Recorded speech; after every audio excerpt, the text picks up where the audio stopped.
there, my name is Michelle Taylor and I'm the curator for the City of New Westminster. We're here today to go through the exhibition space with our guest curator, Nadine. Thanks, Michelle. I'm here today to help Michelle go through the exhibition Downstream Where the Water Mixes. We've got at least, I think, 16 artists here. My name is Nadine Spence. I'm from Spence's Bridge, I'm Intlakatim, and I'm also Shuswap. I'm really excited to share with you today all of the fabulous artists that are here in New Westminster Archives and Museum, and I am excited. So Nadine, Downstream Where the Waters Mix is a season of our grandmother's healing journey. Can you tell me about that project? Honoring our grandmother's healing journey started in 2021, and we're moving with the cycle of the wild salmon, which also starts from the Shuswap, going all the way down to, of course, the ocean and circulating, returning. We've got probably about up to 13 different artists that are chest creators and designers that are Indigenous and non-Indigenous that are decorating chests that circulate in this cycle to collect letters and messages from people of grieving and celebration, and also connection to the waters, to the lands, to the salmon, to the communities, and interaction with how, I guess, we bring in the artwork to a community, but also share our history as Indigenous people with the greater community. And a lot of it for me, I would say, is more of arts and healing and connection with the community and sharing the past histories, the histories now, but also I see it as something, when we're creating art, we're actually creating the artwork for the next generation and marking it today as well as we're on this journey. Great. And how did you choose the community and the city of New Westminster? I was suggested to meet up with, I think it was Quinn originally was referred to myself, and I met up with her, and I think it was about 2 years ago, and then Rob. And there was a connection about, wasn't even really sure how we were going to work together. I think it was like 2 years ago.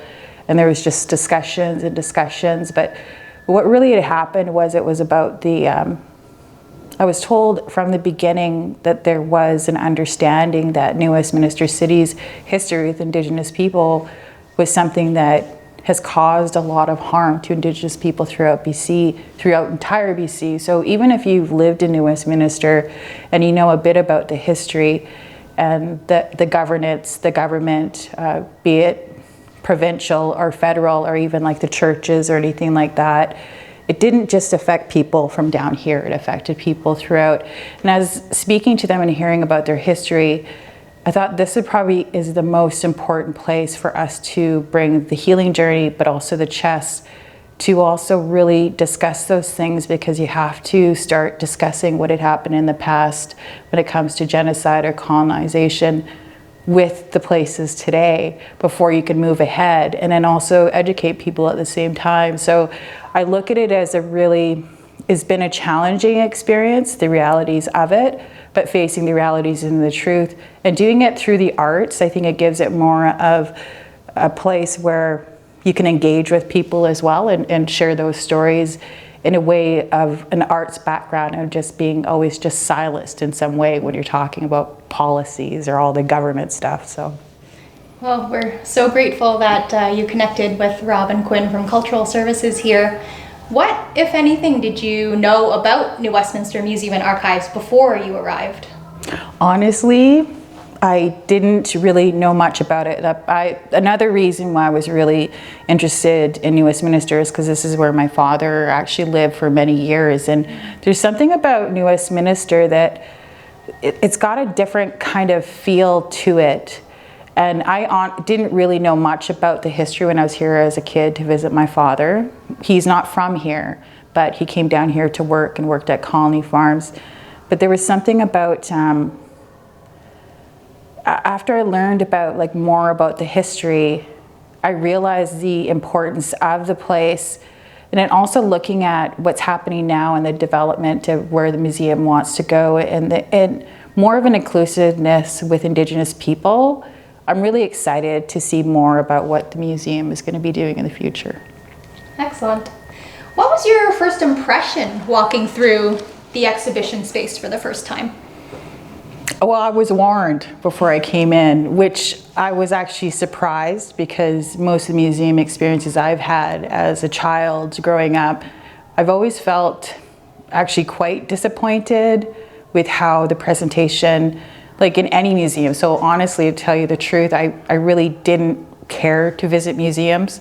And sometimes you visited museums because it just happened to be there. I think because inside, as an Indigenous person, you realize that the most of the history and culture that's being shown actually has nothing to do with Indigenous people. And whatever little pieces that they do have, I'm thinking, you know, I wasn't really sure. And when I came through, I don't even really know what I thought about it, but I also recognize that some of the Indigenous art that was on here was more reflective of where I came from than the people that were here. They're actually from Coast Salish territory. So a part of me was saddened by it, because I know how I would feel in my territory when we always see people that are Coast Salish with their history within our museums.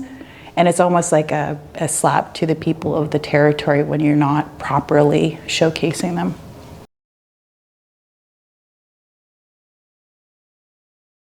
So when you first walk into the exhibition space, the first thing you see is this painting. Can you tell me a little bit about why you painted it?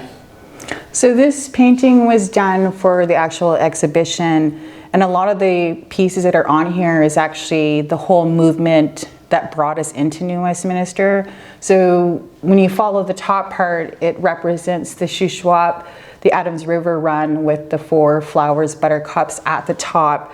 And there was 4 deer. So when I was up there before, I had left with the chest and traveled down to the Thompson.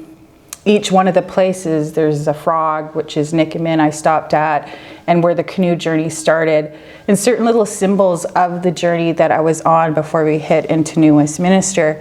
And so a lot of this represents the cycle of the salmon, the rivers that it travels, the journey starting from the Shuswap all the way down to New Westminster and coming into New Westminster, and then the cycle of the salmon spiraling as well, and how it goes into the estuary before it goes into the ocean, what would be this side.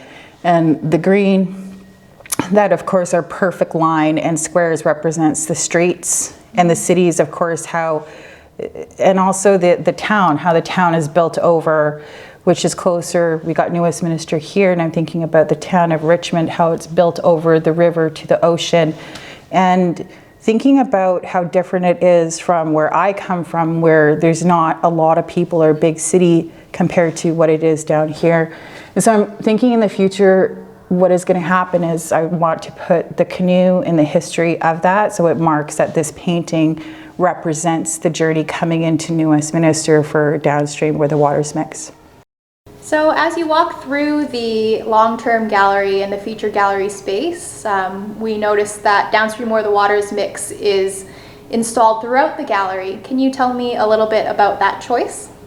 I think when we first came in, you could see, of course, all these different histories of New Westminster Museum, and I didn't really like the feel that we would just have our art exhibited in the back room, and that's how it felt, because I feel that a lot of the time throughout our history, whenever Indigenous people are involved in something, it always seems that we're given some sort of scraps that are left over, and it made me feel uncomfortable. And I think I stated that right away, that it just doesn't feel right about just here's your space and it's in the back. And then also, it was also close to, I think it's the police as well. So because of our history, there was discussions about placing them throughout the gallery spaces and the exhibition spaces throughout when you go through would be more of an interruption and interaction for people to be more aware that Indigenous people still exist, that we're not just a part of a museum and we're still alive and well. And you know, I think there was also a statement that was made that it might make people feel a bit uncomfortable of it being just all of a sudden right there. There's a space where there's Indigenous history or a story or an art piece. I think that's a good reminder to people to ask themselves, of people that are Canadians or new Canadians that only think of history in a certain way, that really it's time that Indigenous people have some type of place in a respectful manner within the museums or institutions or galleries in a way that feels not oppressive. So I'm really grateful that we have the pieces throughout, that it's not just in the back room, dark kind of corner. So I'm grateful for that. So we're going to be talking about the artwork in the chests. Each chest is accompanied by a biography and an artist statement by the artists. This one was created by Margaret August. I was wondering if you could tell me a little bit about your relationship with Margaret and how you chose them to be in the exhibition. Margaret is actually one of the latest artists that's a part of this journey. I spent many hours speaking to her over the phone, and I really enjoyed our conversations about Indigenous women, Indigenous grandmothers, the ocean, the waters. A lot of healing work beforehand went into this. I was also referred to her from Peter Wayne Gong. I really appreciate just the work that she does, in the sense of just the lines and the smoothness, but it's perfect. And it's simple, it's perfect. And I never expected anything and less. When I think of Peter Wayne Gong, I really appreciate that he referred me to Margaret. Margaret's work is exceptional. And I think that when you look at it, you come here, these are one of the pieces, and this is the first one that you walk into, that it almost looks like it's not even painted, like it's just flawless. So I'm really excited about this piece. So tell me about Carrielynn Victor and your relationship with her. I met Carrielynn Victor through Beth Carter from the Billerey Gallery when she was curator, so I was referred to her through there. And then also Quinn, I believe, also referred me to her as well. And I was really happy that she had joined this project, because not only did she do the chest here, but she was also involved with the canoe journey to bring the artwork into New Westminster. So she welcomed us into Chiam, where she's from. She brought grandmothers in to bless what we were doing with the movement, with the water, with the salmon, and the opening of the exhibition. But she also came here and opened us for the exhibition opening night. So her work is beautiful. And I looked at, she had some concerns about the natural ways that the wood actually breathes and moves. But the way that she did it, I'm really happy with what she has done. Plus I didn't know, what I love the most about her piece is she also really speaks a lot about the lands and how different Chiam, the Stolo people from her territory, which involves like the woolly dog and a part of the lands, and also a lot of the symbolism, not just symbolism of the history of the actual mountains and the white color. I really appreciate how she speaks of who she is, where she's from, how it's connected to land in that history. So you're going to have to come and take a look at this piece. It's a beautiful piece. Nadine, can you tell me about Vanessa Serroul and how she has supported the project? Vanessa started, I've actually known Vanessa since UFE. So we both graduated from UFE, I think 2002. In fashion design and I think marketing and advertising programs. But Vanessa, I ran into her, I think last year at the P&E. It was so good, I haven't seen her in years. But she also supported with helping with the canoe journey, for the grandmother's canoe journey that came in, and assisted wherever she could. So I really appreciate, she also spoke at the opening as well. I'm really excited about her piece. There's a lot of different types of artwork that you're going to see on, besides the history of the Thompson and the Fraser River and the salmon. She also has a lot of different techniques when it comes to the texturizing and the different use of the contrasting of the shininess, but also the fluid looking like water. So I'm really excited about this piece. I actually never got to see it really close up, but I really appreciate what she's done. And and also all the support that she's done with honoring our grandmother's healing journey. And yeah, I'm really grateful for her. So this is your other intervention, all about fishing. Can you tell us about this one? So this one I actually was the first dipnet that I've ever learned to make. So I actually started this in, I guess people would call it shakin in Intlakatlam, and I was taught by a man up there. And then there was also 2 other people that were involved in it, and then I had another artist actually finish it for me. So a part of what I'm also doing, a part of this exhibition, because it's not just the exhibition, but honoring our grandmother's healing journey movement has everything to do with moving within the cycle of the wild salmon. And right now the wild salmon, of course, there's a lot of issues with that, where they talk about the damages of the salmon farms, but also the depletion and the extinction of, when I think of the salmon or even steelhead, and our way of life is this is how we live. This is how we stay together as community. This is how we work together. And this was our life, had everything to do, that was always around the salmon. So I will take this with me on every exhibition, and then hoping to have it, you'll see some signatures that are on it, that people that are either land protectors or defenders, or people that are still living in the traditional ways off the land and making them or practicing, I want them to sign it. But also in also supporting them, to acknowledging the people that work really hard to protect the waters, the lands, and also the salmon. I think it's really, to me, I'm really happy that there's people out there that do that. So I'm hoping that this dipnet, as we travel, I could meet into more people that are doing that, and I can have them sign this dipnet, just to show that I'm thinking of them and marking that as well, that what they have done and contribute to a lot of communities. Because you think of the river, you think of the ocean, you think of the salmon, you think of the forest, everything that is so connected in how people protect it, they're protecting it for everyone. So I really want to make sure that I acknowledge people along the way, and this is just one of the ways that I'm doing it.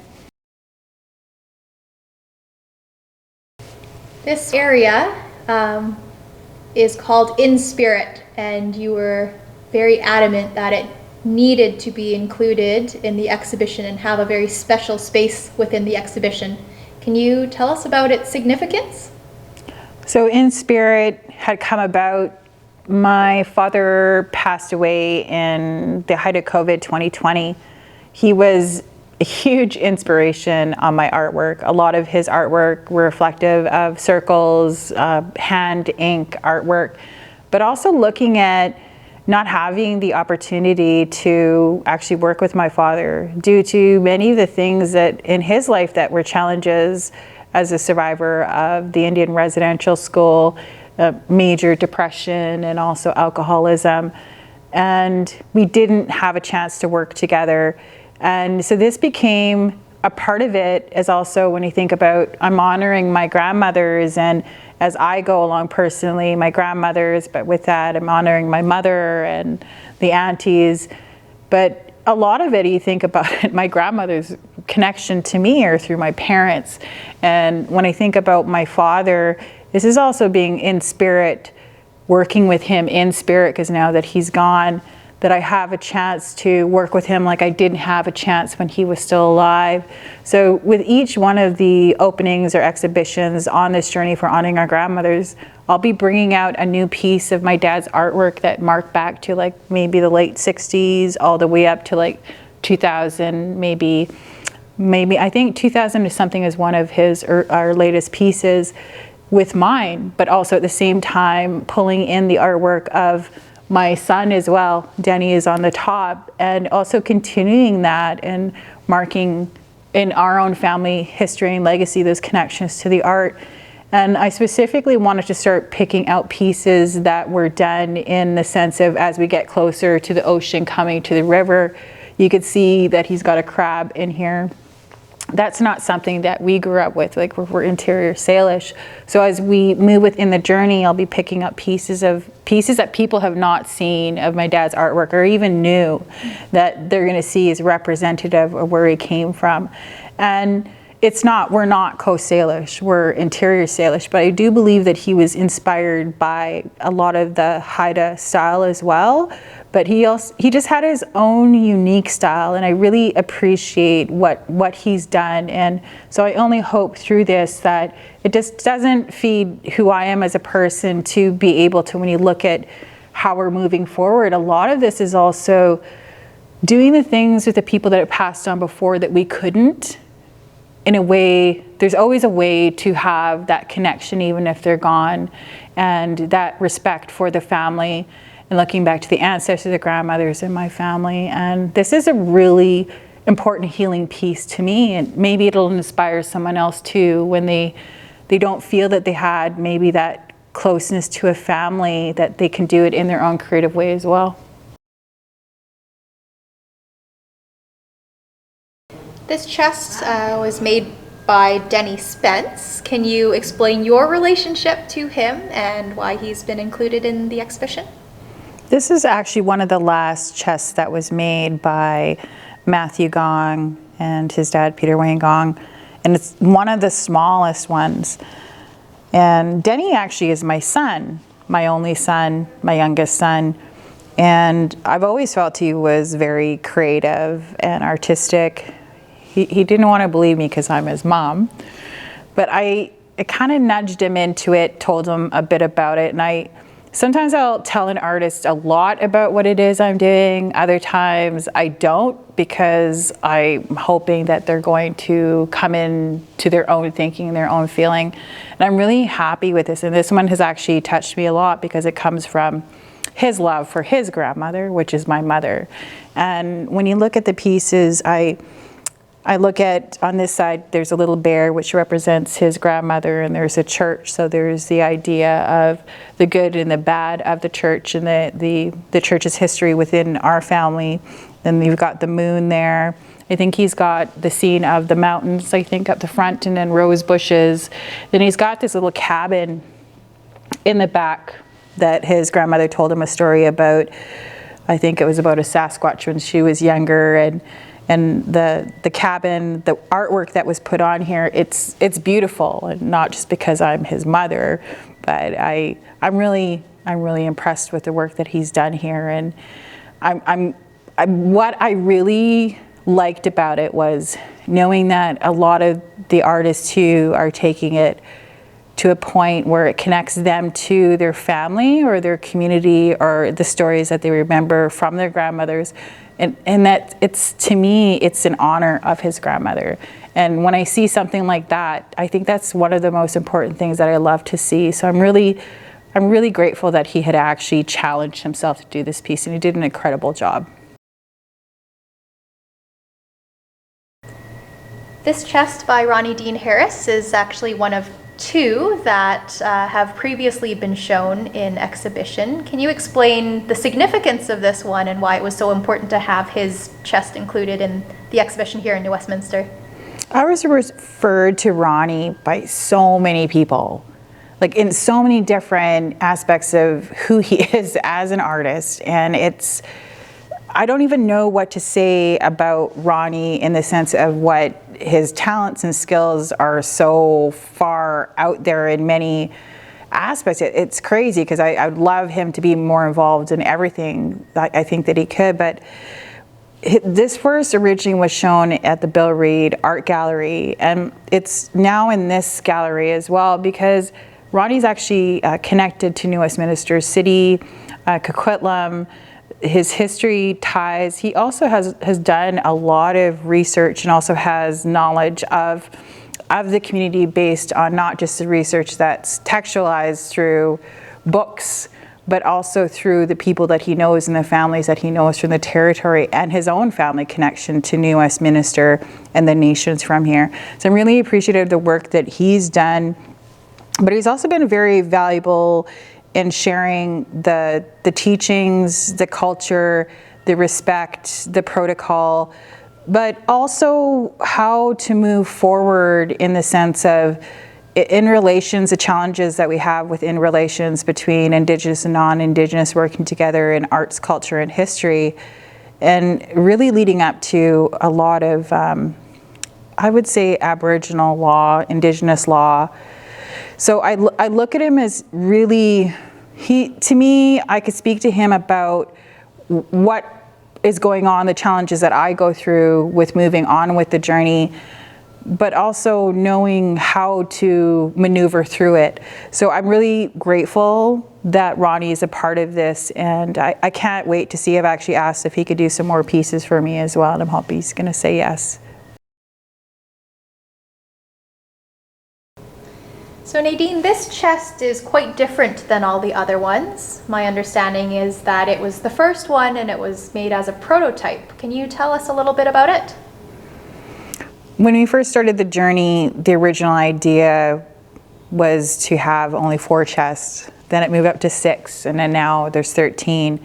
This specific one is actually not a bentwood cedar chest. It is a red cedar chest, but it became the prototype in understanding what type of chests we're going to make, what size they're going to be.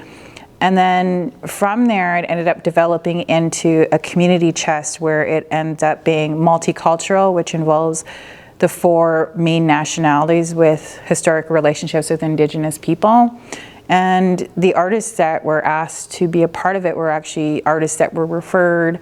And specifically, there's Rita Wong on the chest. There's Stephen Lytton is also on the chest because he was also someone that assisted in bringing me into the Coast Salish territory, where he's actually in the Clapham, but he now lives in Vancouver, has been down here for years.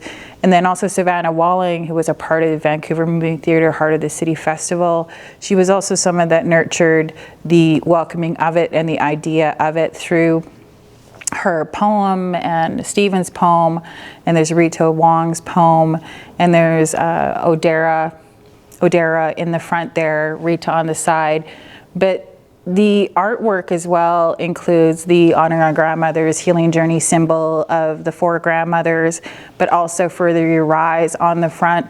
There's 2 peace pipes in the top, so when people want to place messages for the grandmothers in there, for either their healing, for celebration, or for grief that travels with the cycle all over BC, they actually can put them in the top here as well.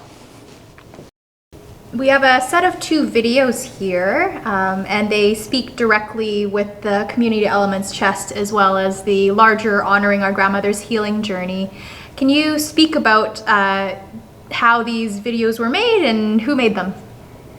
David Ng and Jen Sunshine from Love Intersections, I met them through Savannah Walling from downtown East Side. Heart of the City Festival. So she introduced me to the 2 of them, and they actually really supported a lot of the work that was done on the Elements chest. So you can see we have some silk screening on the top, and also with the lettering. They also did that. But they also contributed to supporting the artists that actually did the artwork on it. And I didn't realize that they were actually into film. So they started to film a lot of the events coming from, I think it's Oppenheimer Park in 2022. And then they also did these 2 small videos, which are short documentaries, which is one called Grandmothers. The other one is, I think, Elements Unite. They're short documentaries that include the Elements chest, the history of that, but also a little bit about my own personal reasoning for why I started to move with the healing journey. Honoring Our Grandmother's Healing Journey is on there, but they're also really involved in creating, now looking into yearly documentaries, but possibly a bigger one for the closing within 2 years. So I'm really appreciative of the work that they've done and the support. What I think I feel good about too is when I had met them, they were the ones that really pushed for Rita Wong to be included. It has a lot to do with like the water, the environment, but also the relationships between the different cultures. And I find that being new to Vancouver, that I find those 2, it was refreshing that when I met them, they didn't want to rush into anything, and they also stated that they wanted to take time to build a relationship, and I was really appreciative of that because it's always, everything has to move so quickly and so fast, and but relationships do take time, and I'm really grateful that I got to know them, and they understand what we're doing with honoring our grandmother's healing journey, and that it's not a lot of the content that we talk about too. There's tons of beautiful things about what we're doing, the connections between the different cultures, be it Caucasian, Chinese, people of color, and Indigenous people, that we're talking about some really difficult topics of the past, things that are still continued in the present, and knowing people that understand that and know that when we're talking about that, and Indigenous people are talking about, they have more compassion or empathy toward what I might be going through, or some of the artists here as well, with a lot of the topics that we talk about. So I'm really grateful for the people that are moving forward, or that are embracing what it is that I'm doing or joining. And I really make sure that I do try to spend as much time as I can with the artists, because I don't want anybody to come in, and there is going to be an uncomfortableness. And yes, we have a history. The history is really close to just, you know, residential schools closing down just in, not even what, last one I think they said was 1980, maybe later than that. So it's still really fresh. And so when I look at it, the people that come forward, I really have to be clear about what it is that I'm doing, how I'm interacting with non-Indigenous people, what does that look like. And not everything's going to be perfect, but the fact that we're doing this together and trying to find a way, I think, is really important. So I'm really grateful for all the people that, to me, this is actually really symbolic, the elements chest of what I am doing personally myself with the artists, to engage, to bring in all multicultural people to have a better understanding of Indigenous history and culture, specifically within BC. Irene Adams created all of these amazing pieces. Can you tell us about your relationship with her and how she was included in this exhibition? I've known Irene since, I think, 1982. She's actually, she's Shuswap, but then there was things that, of course, happened with Indigenous women, and she lost her status because of, I don't know what it was, but she then married into Intlakap Nation and became Intlakap. So I'm good friends with her son, Cinco, and I remember since a child, she was always creative or making something, whether it was how she did someone's hair and even dressing their hair, but also I remember I was really inspired by a blanket that she made. And I think I was like maybe grade 4, and it inspired me to recognize that she had the skill to sew and to create. And it actually inspired me to think that that's probably something that I could do as well. So I really appreciate Irene. Maybe I haven't told her that she was an inspiration to me as a child to be more creative with my hands, but look at pieces and art forms. And so she's got these capes, which we wanted to really start pushing out. A lot of people don't see, we only see it in museums from like 100 years ago about the Intlakap capes, but starting to think about what is it gonna look like to bring our culture back from not just being in museums, but also using it within what we do in ceremony as well. So I'm really excited about this is the first step to start doing that and involving with openings as well as regalia for children to wear part of the events. So this intervention by Autumn, who we've spoken about before, is in direct relation to roads. Can you tell us about that? So I had asked Autumn to do this intervention and bring in some of the history that she knows about where she comes from as well, within the Nikamin area and where the frogs, the rivers. And she's also brought in a lot of her artwork as well that reflects upon it. She's got the high steps and also the berry patches, and a lot of her work is really fine, intricate work. Just the detail is unreal. I love her work. So she had sent that in, and she's also got some photography here. So when you look at their history is still happening, the same thing is that they've been devastated by fires and floods, of course, in the last, since 2021, consistently. But even before that time, it was always about the roads going in. So people always try to make it like, well, it's a positive thing of looking like how the road has brought so much opportunity, but they didn't realize that the road has actually brought in logging trucks. So when I look at her picture and knowing that as she's quite young, about the high stumps, so thinking about the logging that has happened above where in Inthilkatpin territory, all of the logging that's happened up there and the fires, that it also affected the floods, but our way of life as Indigenous people in Inthilkatpin territory that people don't know about. And the negative parts about what happens when they're actually building roads has everything to do with the taking from the land, and people are still feeling powerless to what that looks like. So we're continuously losing. I look at her stories where it represents the beauty of her culture and that history of these places and what we do and what that means, and the stories and the poetry. It's beautiful, but there's also a sadness about it. And I think it's important to be able to nurture and provide a place for a person to speak about that and also to share that with others. I think it impacts a lot of people, not just Indigenous people as well. This chest by Gerry Sheena is actually quite different than the rest of them. It's been carved. Can you tell us a little bit about Gerry as an artist? I heard about Gerry through Peter Wayne Gong as well, and I was really interested in working with Gerry. Actually, there's other people that had referred me to him as well, and I've heard about his carvings. He's not Coast Salish, he's interior Salish, but his carving is unreal. I heard about how a lot of people, their carvings are not that deep, but if you look at his carving, he really goes right into the wood. And there's something about the movement of the work that he does, the movement of the salmon and the spirals. You could tell he's got a great sense of humor, so I know that he's from back home. So he's also Inthilkatpin and he's also Okanagan.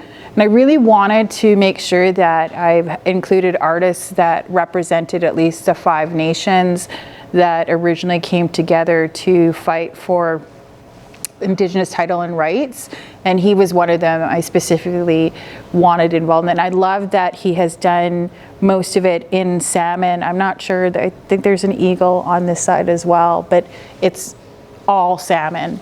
And you could just feel the movement in it, and there's actually, I believe, abalone too. So this is a really beautiful piece. So this intervention by Delilah Walkem is, I think, the most integrated one of them all. Can you speak a little bit about her approach to railways and her experience?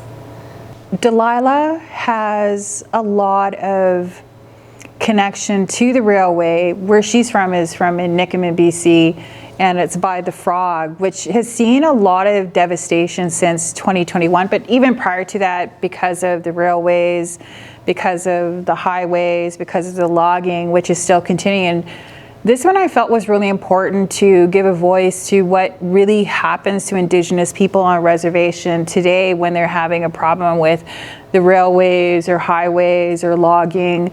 And it really speaks to the process that someone has to go through with the government and the impacts of the past. And you could see letters here that are marked from people, written Indigenous people from the past, to these type of issues with the railways, with the highways, with the roads of Indigenous people, and how they're never answered. So this is actual proof of someone's process going back and even to not even how many months ago, and trying to interact to have some changes done. So I'm really wanting to make sure that I give a voice to people throughout wherever I move, that whatever their concerns are within, that are Indigenous within the territory that I'm in, that I'm helping to provide an outlet or a voice for them to speak upon the issues that are still impacting them today, that stem from the past, but also are still affecting them now.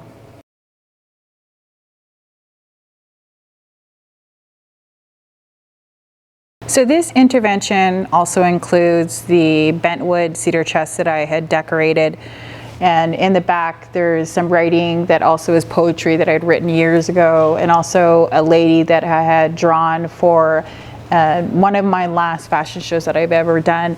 So when I think about the space, when I originally had come in and they had stated that we would be coming into this exhibition and being in Gallery 7, I was a bit disturbed by the police being here.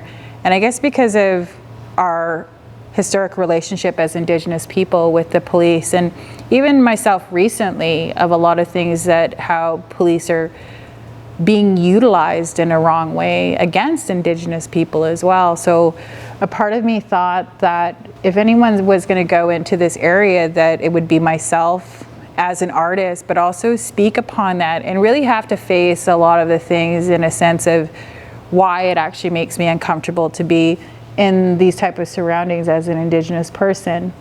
But also the treatment of Indigenous women, and when I think about what the chest speaks to in the beauty of our culture, of how we see it in the treatment, the respect of the lands, the environment, the young girls and the children, and the pregnant mother.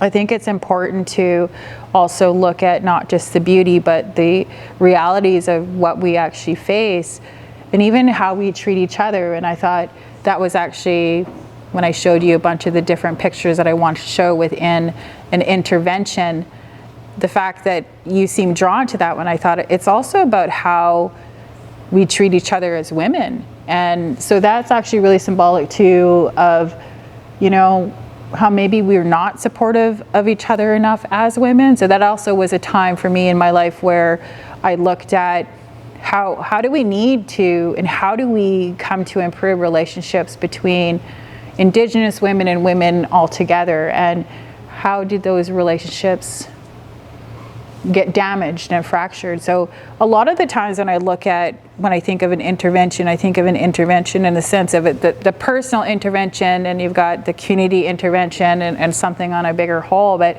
I think an intervention is also something that you can face maybe that other people don't want to face, but it also is going to share something maybe for a person to have a better understanding of where Indigenous people, and specifically Indigenous women, come from and the places that they've survived as well. Atheana Picha is our artist here within this space, and she's actually provided the chest and 2 weavings. Can you tell us a little bit about Atheana and your relationship with her? Atheana is an amazing artist. I was actually referred to her through Roxanne Charles, and I actually was chasing Atheana and messaging her. She's busy. She's all over the world, it seems like, and all of a sudden she's in a different country. So I actually ran into her at the P&E when I was down there, and I told her I've been trying to get a hold of her, and I gifted her an honoring our grandmother's art piece. And I was really happy when I told her what I was doing.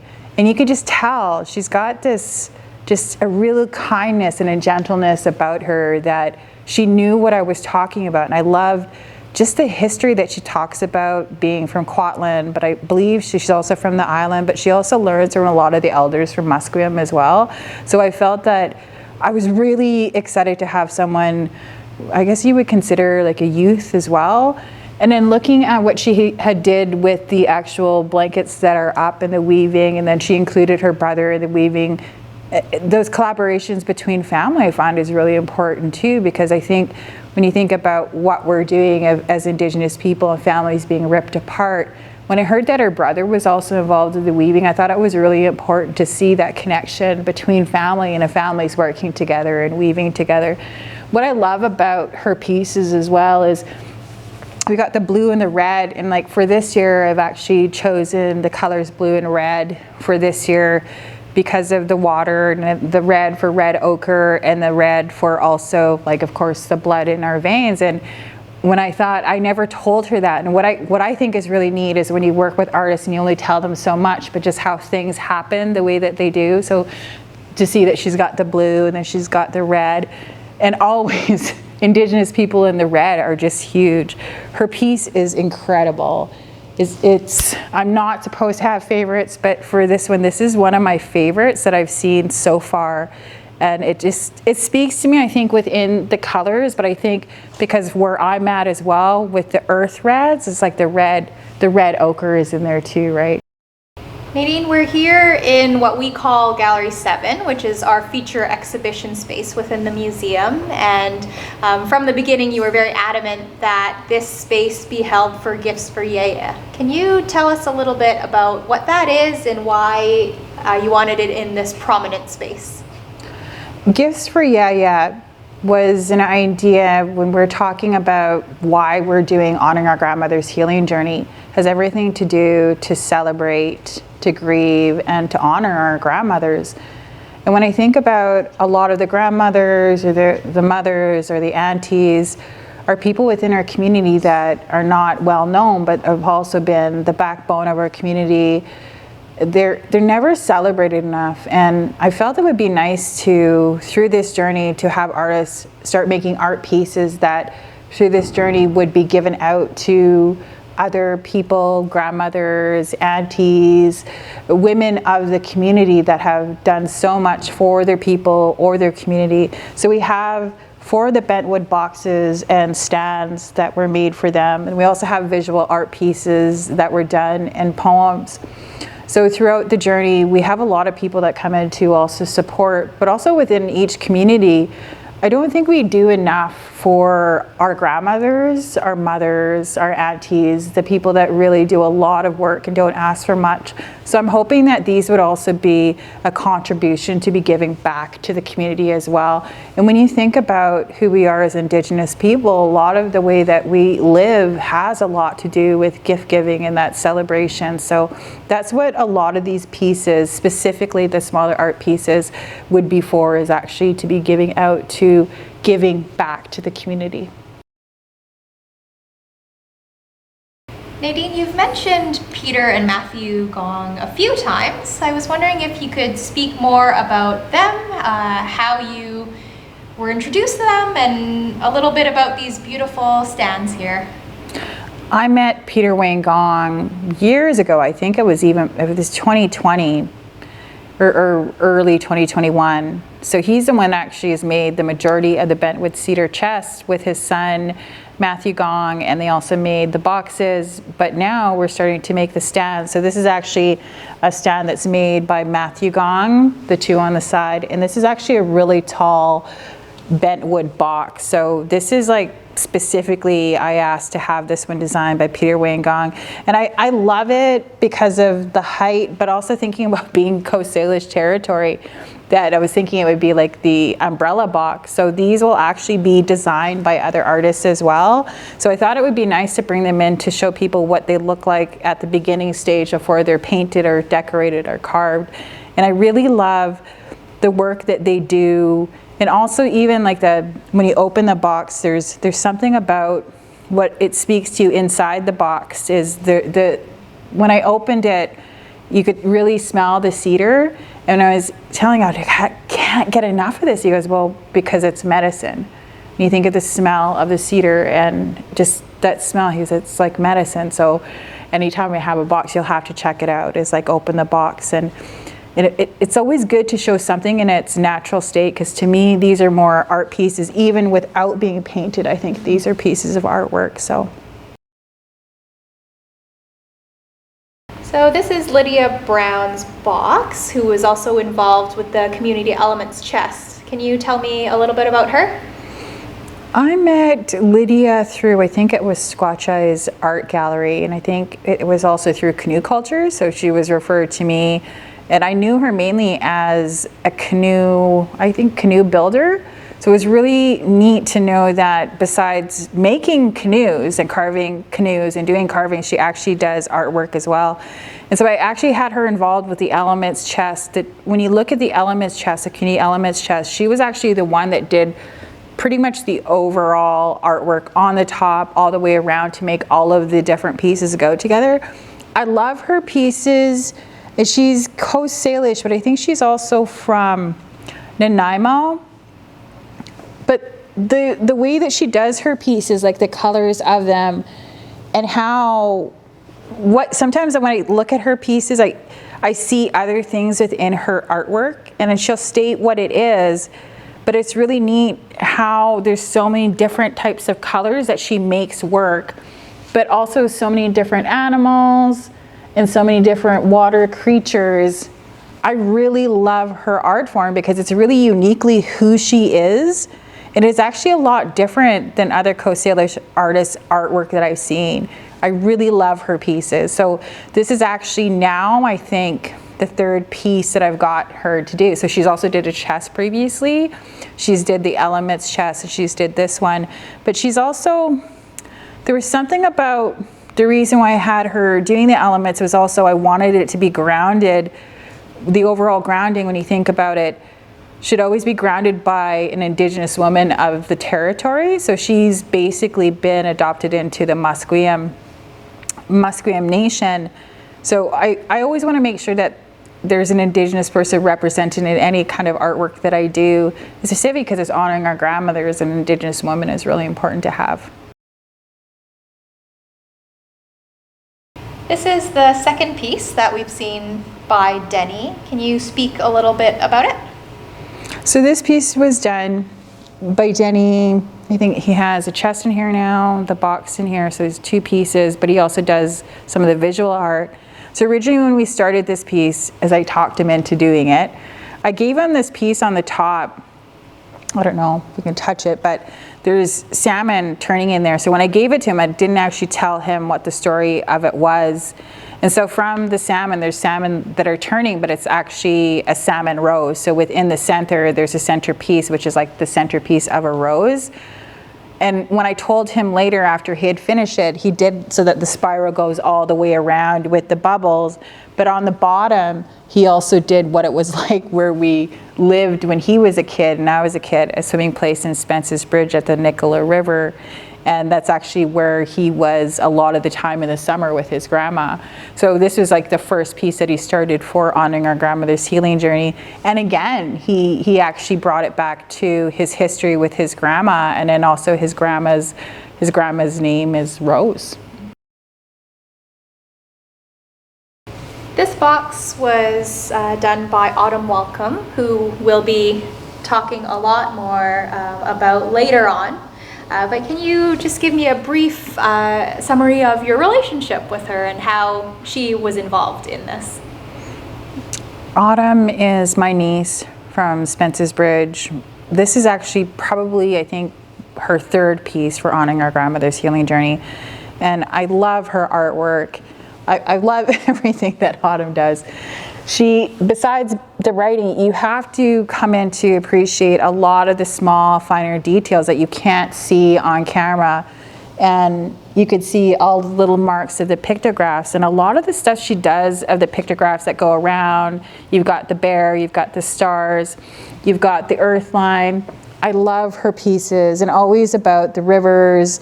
It's always about salmon, and she's really active in saving and protecting the natural world. So I'm really excited every time that I have a new piece that comes out from Autumn. Looking at Caroline Lytton's artwork, it's quite different than the rest of the artwork that we've seen so far in the exhibition space. Can you tell me a little bit about her and what we see here? Caroline, I would say, is more, of course, family, not blood family, but we all grew up together. I've known her since, she's more like an auntie since I was a child. I love her pieces. A lot of the pieces that she does, these are actual cutout pieces of birch bark. I love the fact that they're also like the pictograph styles, and a lot of the symbolism are from a lot of the old pictographs that are actually on the rock that are thousands of years old. So they have a history. The texture, you have to come in to take a look at. The texture is just beautiful, of also the different colors that you can actually get from the birch bark, from the browns to also the purples. She's got a way of the movement that you wouldn't think that you can actually get from cutting out something flat like paper, and the texture that you get from it, and these little salmon. I love her pieces. Not only is she a visual artist, but I know that she does a lot of traditional stuff like tanning hides, and she does a lot of beading and weaving and stuff like that. But I'm really glad that we got her to come in. Originally this piece was supposed to be put on one of the bentwood cedar chests, but it just didn't work out that way, and I'm really grateful that we at least been able to get some of the pieces from the birch bark. Oh, Stephen Lytton's work is actually the only textual piece of work here. Can you speak a little bit about Stephen and his work? Stephen has been a huge supporter. He was actually the main person that introduced me to people within Vancouver that have also supported the project. I always want to make sure that he has a place consistently with how we move. A lot of the stuff he does when it comes to visual art, he's more of a speaker, and he's more of someone that shares his ideas. He does do a lot of writing and poetry. And I thought it would be the best way to have him come in to talk about what his grandmother was like, or his family was like, or his connection to his mother, but also connection to where he comes from and within Nickman. And you'll see with this one also continues with Caroline's as well. So I really appreciate where he also speaks about really how he feels about things. And I find that within this project, and I don't necessarily like to say project movement, that it's nice to actually not have something rehearsed, but to really talk about how the person feels about something. And specifically when we talk about the grandmothers or the mothers or the treatment of women, and to see that coming from a man is really important. So I really appreciate that he's taken the time to really reflect on what it is we're doing in this journey. So Caroline and Stephen Lytton are connected by the central mom's grizzly bear story, and that's one of many connections. Can you tell us a little bit about how their relationship is and what that means to this exhibition? Stephen and Caroline are actually twins. So I was really interested in bringing in Caroline and Stephen to tell the story about the grizzly bear. And the grizzly bear is connected to the twins within Inthlak'in Nation, within a lot of different beliefs that go way back. So when I think of Stephen and Caroline, of knowing them since I was a child, and I think it's really important to also share that with the next generation of what our beliefs still are and where they came from. So a lot of what you'll see in collaboration between two twins, Stephen and Caroline, is a lot of the stories that they remember from their own mother, and her connection to the grizzly bear and the grizzly bear story connected to twins. And I see that happening a lot in different nations, that each nation has different stories about certain animals or powers connected to the grizzly bear, and also twins. So like I heard down in Coast Salish territory, they talk about the salmon, they're talking about the salmon twins or something to do with that. And then other people see it as like the black bear twins. So it's really neat to actually share those stories that are passed down for generations. So this is a large-scale projection of seven generations mapping. Can you tell us about this and the significance it holds within the exhibition? This map was created to share with people the journey that we're on, that we've been on since 2021, and cycling with the wild salmon from the Shuswap that come down to the ocean and travel throughout the ocean and come back. So I've actually asked two people, to Matthew and Julie, to actually create this map. And it has a salmon that's actually leaving from the rivers all the way through and showing the cycle. But it also includes the artists that are involved in the work that we do in exhibitions, that it shows the places that they either come from. And also, it also shares where the residential schools were. I'm not sure if the churches are in here, but definitely certain points for Indigenous people along the Thompson and the Shuswap, and then also the Fraser and the ocean as well. So I'm really appreciative of this map. And it also, on the side, it also shows what a lot of the animals or the plants that are impacted or go into the river as well. So I really am grateful that Matthew and Julia could actually make this.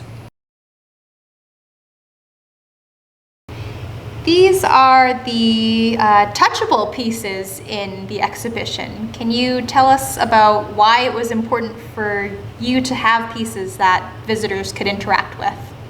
So I brought these two pieces in. Of course, these are made by Peter Wayne Gong as well, but they were designed by myself and also Denni. So these ones are actually two baby rattles. And so I had designed them around having two nephews born in a couple years ago, my mom's birthday. And just so that people could see and hear, I think it's important to know what type of artwork is out there from our people, but also for the box as well, to give some of the experience of knowing what it looks like inside, but also that there's like the touch and feel and smell of a lot of the work that's being done. It's more than just the visual part. It's good to be able to have something that you're allowed to touch, because a lot of the places in museum and galleries that you can't. So hopefully people can come in here and understand and also relate more to the pieces and being able to experience them as well. These pieces were actually the final pieces to be included in the exhibition quite recently. Can you speak about them? So these are the two regalia pieces that I designed specifically for this event. I originally was not thinking I would be the person to do the regalia, but I also had my own vision of how I seen things coming forward, and they seem to evolve in a certain way. So this one is actually called the Water Cape, and this one is actually the Red Ochre Cape. I specifically chose the colors of like blue and red for this year, but when you think about the water and then the journey that we had in coming on the water, the actual water cape, not just little symbols of people that were part of the event, like the bluebird representing Dorothy, and in the back there's all the stories of people of either within the canoe journeying in, or either like symbolic of what I've heard from them are their favorite animals or plants, trees. The story, when I'm looking at it, what I really liked about it was almost like a different step that I've taken within this exhibition to actually mark the time that I've had with New Westminster City and also the Museum and Archives, and how we came in on canoe to mark that, and also a historic moment through the story being told on the actual cape. So this is actually representative of what it looked like for how we got here and how the artwork actually properly was brought in on canoe from the river with the people, and marking all those people in time of how that's being done on an art form. So this is another unique piece that is within Gifts for Yaya. Can you tell us about this one? This piece is actually a piece, probably the second soapstone carving that I've done. And I've learned my soapstone carving skills from Charles Brown from Intlekut Nation. This particular soapstone is actually Intlekut soapstone from Nahatlatch. So when I look at this piece, I'm really excited about it. I still have it. I'm not the type of person that does artwork where I have an idea in mind of what I'm going to do. I just start with it and I let it go. So I was actually at Nahatlatch Lake when this had started, and we were up against these, there's this wall where they used to send people, they have the lake there, and then they have, it's like these cliffs, and you have to take a canoe to these cliffs, and that's all these pictographs, and that's where they used to actually send people out for their vision quests, and especially the Shuknams. And the Shuknams are the people, are the medicine people. And it was what I loved about this piece is how it came about, is that I was actually surrounded by a lot of the stellar jays. So I named this one Stellar Jay. So it's a woman that's actually sitting on a salmon backwards with a stellar jay kind of thing going around the back. There's a baby in the basket, which is on top of a turtle. And I love how things just kind of come to a story of its own, but it also represents almost like the environment that you're in. So I'm really happy with this being my second piece, and it'd be nice to find a home for it as well.